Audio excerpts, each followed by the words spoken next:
Small businesses, whether you're at zero revenue and just starting or you've hit that $7-figure million mark, your marketing tactics to grow and scale are going to be slightly different than bigger companies. In this video, we're going to give you the 2019 guide on how to squeeze every dollar out of your marketing spend. Okay, I've been working like 3 jobs. Probably why I never see ya.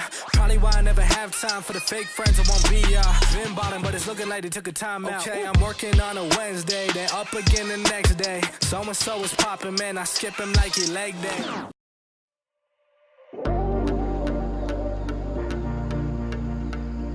If we look at businesses, at least in America, there's 26 million small businesses.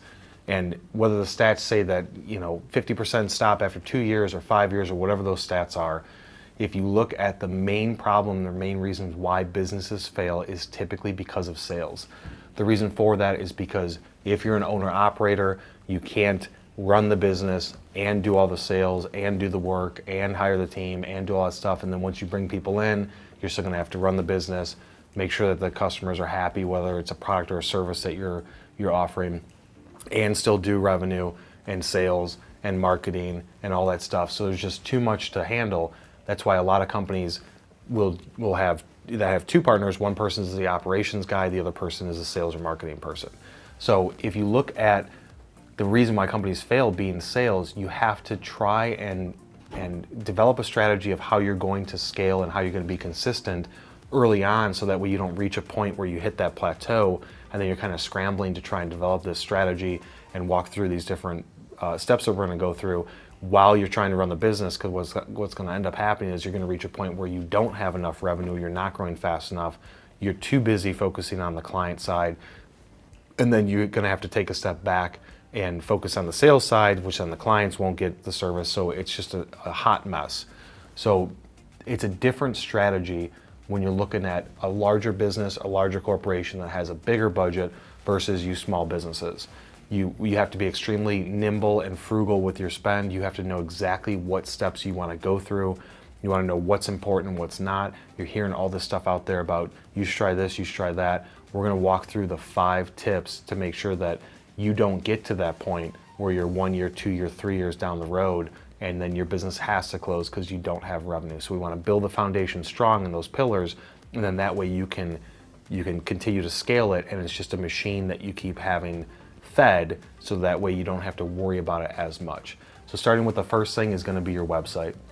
Your website is, whether it's an e-commerce website and you're doing a product and you're doing direct to consumer, or whether it's a service-based business that you offer, business to consumer, business to business, your website is the foundation and the forefront of your company.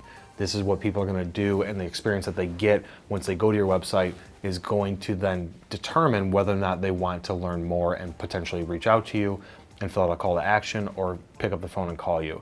You have to invest the time and the money into the website to get it right first.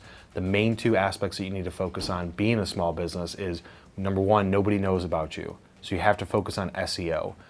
This is not something, if you're willing to do the work yourself, you can do tons of research and figure out and read and watch videos and listen to stuff about SEO to become somewhat of an expert just for your own small business.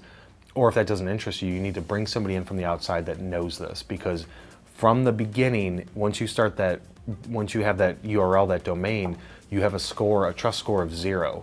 Whereas you look at large media companies and large publications and people like Forbes, stuff like that, they have a higher domain authority, which means that when something gets posted to it, Google recognizes it and respects it faster. You start at 0, you have nothing. Even if you're 3 years old, you're very low on the domain authority. You have to make sure that your SEO is tight to begin with. So bringing in somebody to set that up and bringing in somebody to preferably build the website is going to be a smart move. It's going to be money that you only really have to invest once you get it set up, and then a couple years later you might want to update it if styles or trends change, or if you change your services or your products.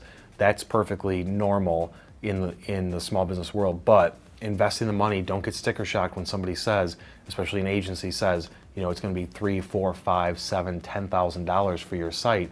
Don't be shocked by that. I would say that you'd be less likely to find a very good freelancer that can do everything. You may be able to find somebody that could do a site for you for $1,500 or $2,000, but is it going to be with all the customization, bells and whistles? How much experience do they have working with bigger companies and taking those tactics down and using them on a smaller business, and how much experience do they have on SEO? Because usually most web development freelancers, when you ask them, what do you know about SEO? They're gonna say, I know the basics of what should happen. You want somebody that can do both of those. So most likely your first website, I know you don't wanna spend the money. You maybe throw something up yourself for right now, but you need to get an agency to do it. So with that website, once you get that up and running and it's been optimized and it looks good, the other aspect of it, because I said there was two, one being SEO, the other side of it's gonna be user experience. How does somebody flow through it? Are you capturing their information? Is it easy for them to go from one point to another? If you're in e-commerce, is it easy for them to add your products to the cart? What's the checkout process? How painful is it? If you're a service-based business that deals with consumers, how easy is it for them to book an appointment with you, to come into whatever it is that you do, your retail shop, to get directions, to come into your dentist shop or whatever it is that you're servicing? How easy is it for them to book an appointment? That's going to be number one most important. You need to have hot links and those availability all over the place, because you do not want somebody to be fumbling around through their phone or scrolling through on their desktop trying to figure out, well, how do I even see these guys? The other aspect of it's going to be that most likely, and I know that you probably heard this statistic before, that most search traffic is through mobile these days. It's more than 50%.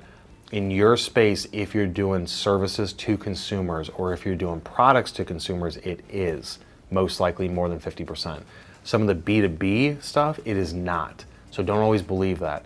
At our agency, the clients that we serve, whether they're small or large, if it's B2B, it's usually still about 70%, 60 to 70% of their traffic comes through desktop. So you don't have to worry as much about the mobile experience. It still should be good, but you don't have to necessarily dump tons of cash into it to optimize it. Just keep things clean and simple. But if you're in the consumer services side, if you have a business where people are going to be coming into the door and you're going to be servicing them, or if you have products, then yes, it is probably 60, 70, 80% of your traffic is on mobile. Think about that when you're developing it. Hopefully the agency's done research and they understand that, so that you're using, so that way they can develop it with a mobile first, mobile friendly in mind from the beginning, put less content, don't worry as much about desktop, less clutter space, and keep everything smooth and easy, so it's going to be developed mobile first. So if the SEO is done right, then that's kind of the second point. So the second aspect that a lot of people are going to fail at or is going to hinder you is the on-page SEO, what's on your site and how it's done is the utmost importance to start getting Google to rank you, but then continuing to follow up with that with when you create content and any updates, continuing to track and measure your SEO and see how it's performing. Otherwise, you're just going to be saying, I'm on page 5 of Google, I'm on page 10 of Google, and I'm not moving up. A lot of times people are going to forget to go back and look at that. You need somebody that's paying attention to that. We use systems here to automate part of that tracking, then we look through the data to track and monitor it on a daily and weekly basis to make sure that you're moving into the right direction. But somebody has to be monitoring that. You may not think SEO is as important, or people aren't going to Google search for me, or my product, service, whatever is different, there's no competition. I had clients say that to me this week, potential customers that I had say, what I do and what I offer is there is no competition. Well, there is, because the competition is going to be whatever the market is used to doing. If you've got something new and exciting and fancy, that's great. But if people aren't Google searching that, then your competition is what they are searching for, which is the older technology, older methodology, a way of doing whatever it is that you're doing. So think that you may not have any direct competitors that are doing exactly what you're doing, but you do have competitors that are thinking of the old school or mindset or older school mindset that are searching for the older way of doing it. So that is your competition. So setting up your SEO to go after that is going to be way more beneficial to you to draw that traffic in and bring them into your awareness and into your pipeline than it is just to say, I don't have competition. If you search this phrase, then I show up first and that's it. That's fine. But if nobody's searching that phrase, then yes, you will show up first very quickly.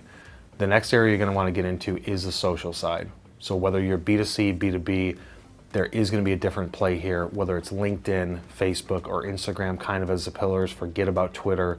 In all of my videos, whenever we talk about social, I always say forget about Twitter because it's just not going to be effective. So if you're B2B services, facility services, or any sort of B2B services, you're going to focus a ton of your time on LinkedIn and less on Instagram or Facebook unless you have content that is applicable to there. Most likely, the first thing you have to do is look at where is the time spent from my target demographic. Are they more likely on LinkedIn, Facebook, or Instagram? And Facebook and Instagram, you can kind of play together into the same world. But if you have products or videos or things like that, imagery, you're going to want to push harder on Instagram than you would on Facebook. So once you figure out where's their attention, now it gets time to actually doing the work.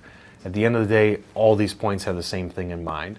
Either you have time to do it yourself or you have money to pay somebody else to do it. So it's time or money.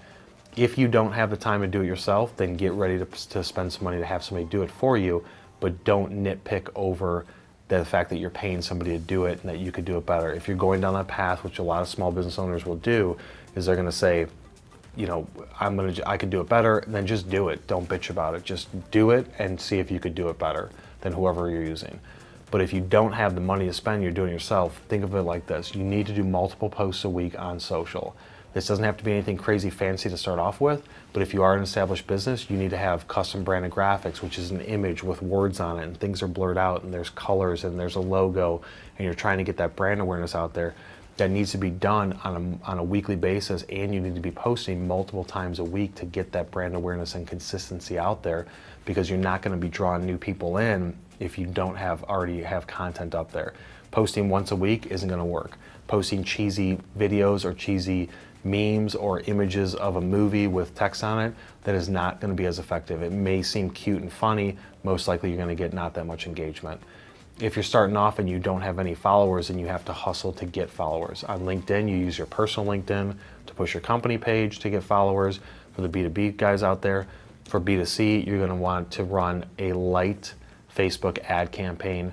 You know, if you have 3,000 friends on Facebook, you can certainly invite them to like the page, but if they're not people that you're going to sell to, it's not really going to do you any good. So you need to budget for some money spending on some Facebook brand awareness campaigns to get new traffic and new eyes and new attention onto your Facebook company page, so that way you can get people liking it and you have some sort of feed. Same thing on Instagram. You start with 0 followers, push out to your friends, ask for family. When people come into the office, if you're servicing them from a B2C standpoint, ask them to follow you on Instagram, follow you on social, do some giveaway to get them to do that, so that way you now have their attention and their feed when you want to execute on content later. But at the end of the day, you have to focus on social. This is the only way that you can quickly get out to a lot of people at once with little cost, because you can do all the work yourself and you can do it organically. You don't necessarily have to pay money to have somebody do that, or pay money for advertising, if you're willing to put in the work or if you have the skill set to do it. If you don't have the skill set, it's not worth the time. If you think that you suck at writing things and you think that you suck at doing creative graphics and you don't know how to do that as well, then don't do it, because it's just going to delay the inevitable, which is that you're going to have to pay somebody to do it. The next tip, number 4, is going to be you have to make content. Content. You have to make a ton of it. Written word with articles, blog posts on your website, long form posts on social, whether it's Instagram or Facebook, writing 1,200 characters or whatever the limit is, writing 400 words in there, filling it up, using hashtags appropriately. You have to put in the work and push that content out there after you create it. So it's whether it's an article that can be used as a blog post or it's a video, you have to create content. The most effective way is going to be doing it is going to be video. And we were just talking with somebody the other day, and I said basically, the space that you're in is open for the taking, to where you can, if you produce a lot of content, make enough noise and be known as the expert in this person's space, because nobody else is doing it. Same thing with a lot of these B2C service industries and markets. There's not people that are noisy enough. They're just posting static image content out there, whereas video is going to get more engagement and it's going to get more attention on the social platforms. From a video standpoint, you don't have to get fancy. You don't have to have somebody that does it for you. You can literally just keep it simple and get a tripod for your phone, shoot it on your phone, make sure that the camera is steady, make sure it's in landscape mode for some platforms, vertical mode for portrait mode for other platforms. Just, it's all about the content and the relevancy.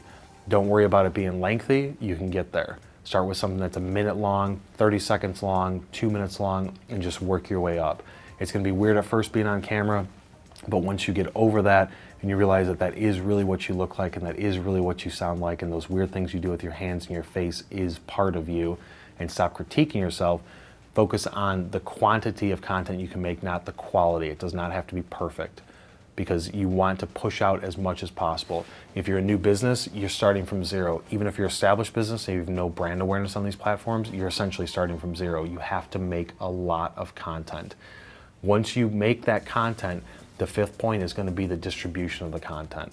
So once you make it, you need to share this out there. The cheapest way for you to do it is going to be posting it organically on social. That's going to cost you time. If you can bring in an agency, even an agency like ours that can do this for you, we post it out on social. It needs to go on your website. You need to be doing some sort of email marketing capture so that you can push it out through email marketing, but you have to have some distribution plan in place. If you don't, then you're going to write a piece of content, shoot a piece of content, distribute it, and then stop. And then 3 days later, maybe you do something else, or you say, oh, it didn't work, or I put it out there and nobody really responded or engaged. You're not going to get these home run hits off the bat. You're going to be focusing on chipping away and continue producing content, and you're going to get shit for views, and you're not going to get a lot of engagement in the beginning, but as you become more and more consistent and keep pushing that out there, then you will start to see some of the engagement come back. It's a game of patience. You don't want to make decisions today that are just looking at affecting next week. You want to think about the long term, months down the road, years down the road, and start building up this brand and building up this consistency and this muscle memory, because that is what's going to get you there. If you're always making decisions on tomorrow, then you're not going to be able to see the trees through the forest, and you're only going to be focused on what you have to do right now, which is like firefighting mode. So planning out the strategy to say, all right, I'm going to make content. I'm going to do video because I'm comfortable on video. Or if you're not comfortable on video and you hate it, then go with articles. They still work, they're still effective, people still read, but just make a ton of them. At a minimum level, a couple a week when you're just getting started. At a maximum, I mean, do them every day if you can. If you have the time, or if you're paying somebody to do it for you, do it every single day, at least 5 days a week. That's the way you're going to get that noise out there. But then distributing it, you have to distribute it. Social, organic, or through email marketing, but putting on your site. That way, when traffic goes to your site, they can see that you're making content. When it shows up in their organic feed, they can see you're making content. Once you get past that point, you want to get into advertising. The most effective spend is going to most likely be Facebook or Instagram ad spend, because it's cheap, cost per click, cost per impression. LinkedIn, we do a ton of it for some of our bigger clients. It's very expensive. So for small businesses, that may not be the path to go down if you're less than, let's say, 7 figures or less than $500,000 in revenue. LinkedIn's expensive. So when you create this content, now you have something that you can then advertise with. If you don't have the content, then you have nothing to advertise. You have no post to do. It's just going to be an image or words. If you're shooting video, that's going to be much more effective for the advertising aspect, but that's down the road. We don't want to focus on advertising now, but at least you're creating content that you can use in the future, or you can send to your agency and say, hey, chop up this video content and create me a 60-second loop video that looks better, and put some subtitles on it, and then run an ad to your target demographic on Facebook or Instagram. That's going to be effective, but you got to shoot the content first. And if you don't have the money to do all that, you got to do it all yourself. So those are the five tips of where you can get started from. We'll dive deeper into it, into specific niches and specific size of businesses, because you're going to want different tactics for different things, whether it's a product or a service that you're doing, whether it's social focus or website and email.